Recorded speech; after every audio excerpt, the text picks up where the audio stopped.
नमस्कार बच्चों, मैं रेशमा यादव ब्रिजलाल जिंदल डीएवी स्कूल जाखल से।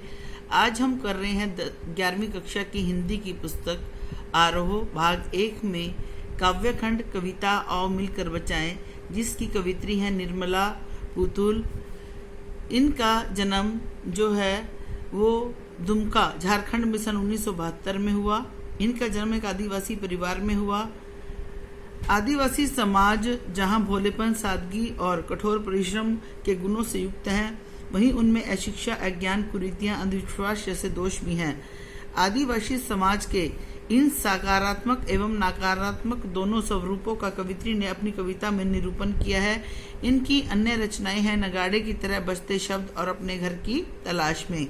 तो बच्चों, अब हम कर रहे हैं कविता आओ मिलकर बचाएं।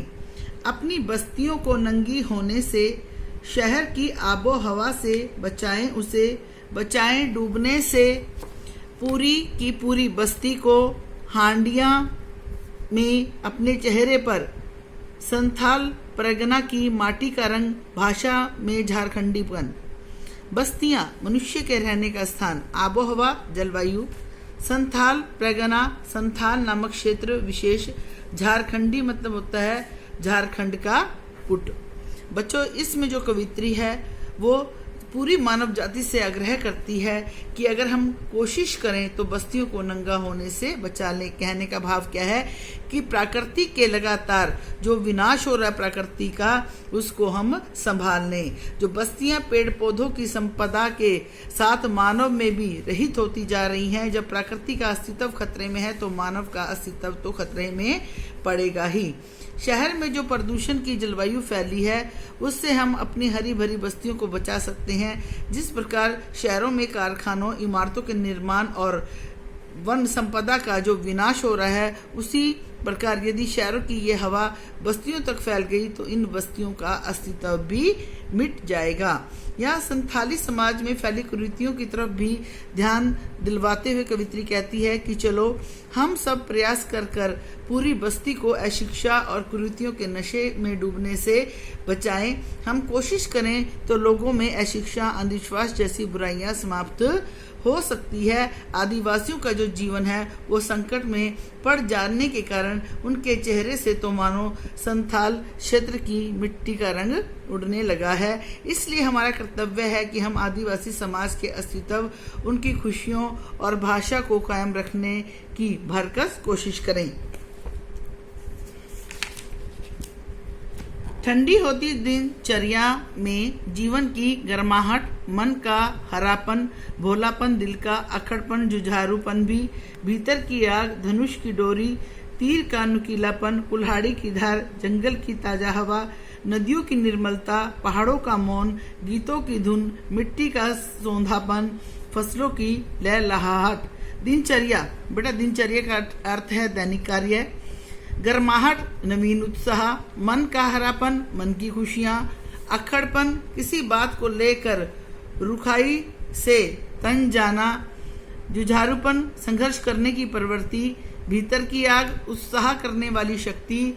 निर्मलता, पवित्रता, मौन, चुप्पी। सौंधापन होता है मिट्टी की जो सुगंध होती है, मिट्टी की महक।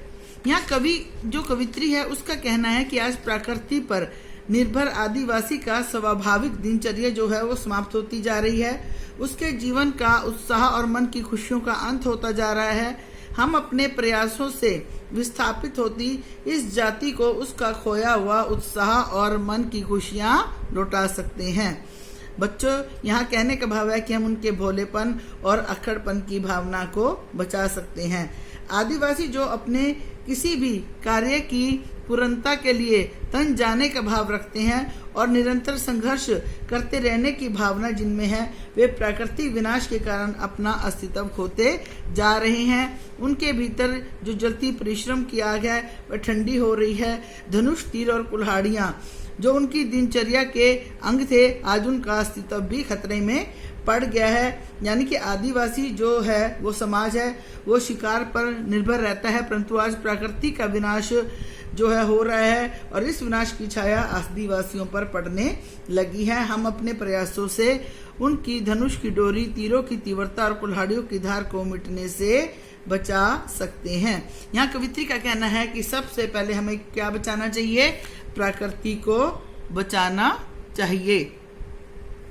नाचने के लिए खुला आंगन, गाने के लिए गीत, हंसने के लिए थोड़ी सी खिलखिलाहट, रोने के लिए मुट्ठी भर एकांत, बच्चों के लिए मैदान, पशुओं के लिए हरी हरी घास, बूढ़ों के लिए पहाड़ों की शांति, खिलखिलाहट, मुस्कुराहट, एकांत, शांत स्थान। बेटा यहाँ जो कवित्री है वो कहना चाहती है कि मानव जाति से वो आग्रह करती है कि हम मिलजुल कर ऐसी कोशिश करें कि जो ये सिमटती जा रही धरती है, प्रत्येक मनुष्य को इसमें नाचने के लिए और खुशियों को व्यक्त करने के लिए आंगन मिले। हमें अपने गीतों को बचाना है जो खुशियों के समय हमारे मुख से फूट पड़ते हैं। हमारी कोशिशों से सभी के चेहरे पर थोड़ी सी हंसी, थोड़ी सी मुस्कुराहट लौट आए। हमारा प्रयास होना चाहिए कि आज की भागदौड़ भरी जिंदगी में मानव को ऐसे एकांत में थोड़े से पल भी मिल जाएं जिससे वह अपने कार्यों का लेखा जोखा कर सके, अपने गलत कार्यों के लिए आंसू बहा सके और उन्हें सुधारने का संकल्प ले सके। चलो मिलजुल कर प्रयास करें कि हमारे बच्चों को खेलने के लिए मैदान मिले, पशुओं को हरी हरी घास मिले और हमारे जो बुजुर्ग हैं जो उन्हें क्या है बैठने के लिए शांत जगह मिले। कवित्री आज के वातावरण पर चिंता प्रकट करते हुए कहती है कि प्रकृति के विनाश के कारण ये सब चीजें उपलब्ध नहीं हो पा रही हैं और इस अंधविश्वास भरे दौर में थोड़ा सा विश्वास, थोड़ी सी उम्मीद, थोड़े से सपने और मिलकर बचाएं कि इस दौर में भी बचाने को बहुत कुछ बचा है। अब भी हमारे पास उम्मीद का अर्थ है बेटा आशा, दौर का अर्थ है जमाना। यहाँ पर कवित्री का मानना है कि आज का जमाना कुछ ऐसा बन गया है जिसमें प्रत्येक व्यक्ति दूसरे पर विश्वास नहीं करता, हर कोई एक दूसरे को संदेह की दृष्टि से देखता है और कोई भी विस्थापित हो रहे आदिवासी समाज की सहायता के लिए आगे नहीं आ रहा। इसका कारण है कि आज के युग में जो लोग एक दूसरे पर अविश्वास की भावना रखते हैं। कवित्री आग्रह करती है कि चलो हम सब मिलकर प्रयास करें और इस प्रयास को रखते हुए हम धूमिल होते हुए आदिवासी जो समाज है उसको बचा लें, उसको थोड़ा सा उनको लोगों को जीवित रखें। हम सब अपने प्रयासों से मिटते हुए प्रकृति के अस्तित्व को बचा लें, जिससे आदिवासी जो जातियां हैं वो विस्थापन के कारागार पर पहुंच चुकी हैं।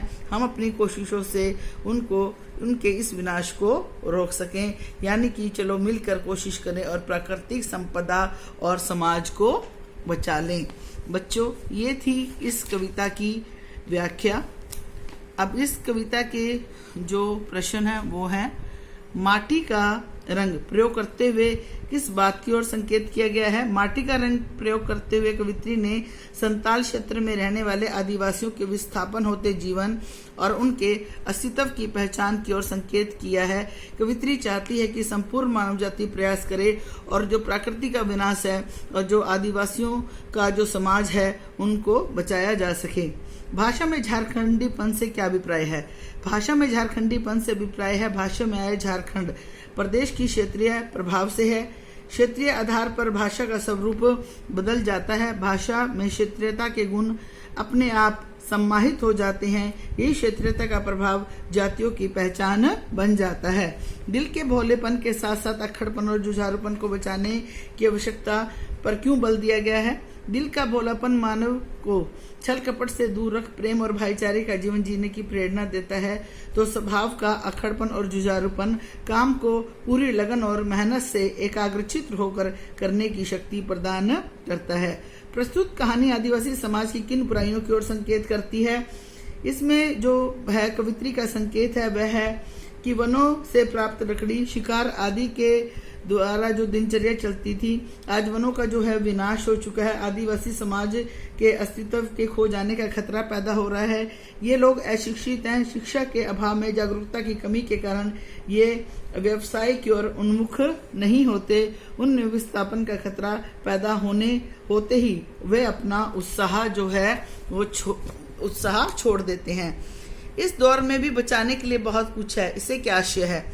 कवित्री का आशय है कि आज मानव प्राकृतिक संपदा का विनाश करता जा रहा है, जिससे जंगलों में रहने वाले वनों पर आश्रित आदिवासी सभ्यता विस्थापन के कगार पर है।